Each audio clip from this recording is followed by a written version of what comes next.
The principle of embarrassment is a principle used by historians. Yeah.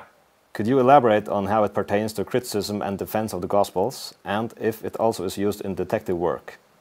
Was this a principle you used when you discovered that the resurrection was true? No, it was not a principle I used. I'm familiar with it. The idea is that there are times when the disciples appear to be so ridiculously brain dead and don't understand what it is that Jesus is talking about that it's embarrassing. And there are times when Peter does something embarrassing. I mean, a lot of times when Peter does something embarrassing. By the way, you'll find there's one gospel, and I did forensic statement analysis. Okay, so forensic statement analysis is this approach that we take when a suspect is asked to write out his account on the day of the murder. And then we assess his written document, written in ink, so he can't make any changes without us seeing it. And we assess that to see if he's lying. We're looking for deception indicators, and we're studying several different aspects of language that people use when they're lying.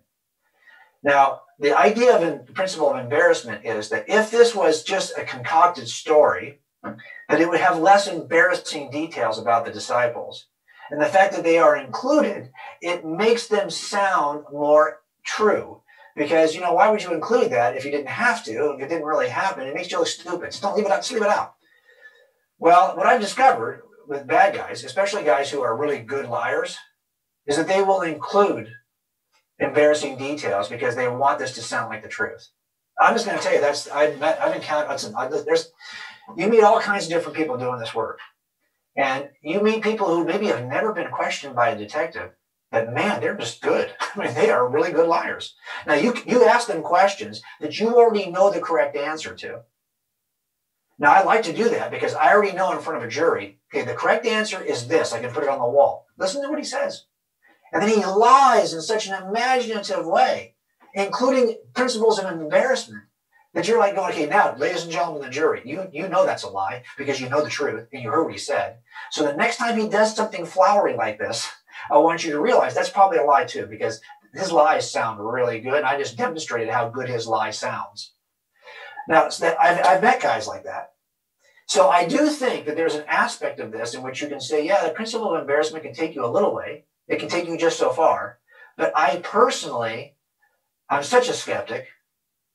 I'm so, to me, everyone's a liar until you prove otherwise. That I was not going to, you're not going to fool me that easily. And so I was not willing to, I wasn't going to buy it.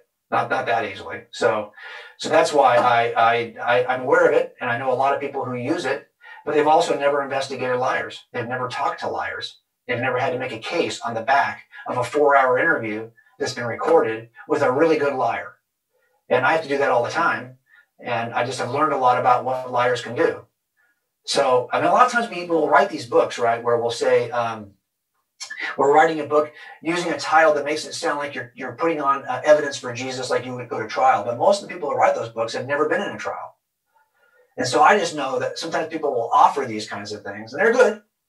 They've got a limit. And for me, it's like, I've known guys who can lie and make it sound embarrassing enough to convince somebody who doesn't know better. So, yeah, I mean, I definitely agree. It is a true technique that can be used. I just don't hang my hat on it.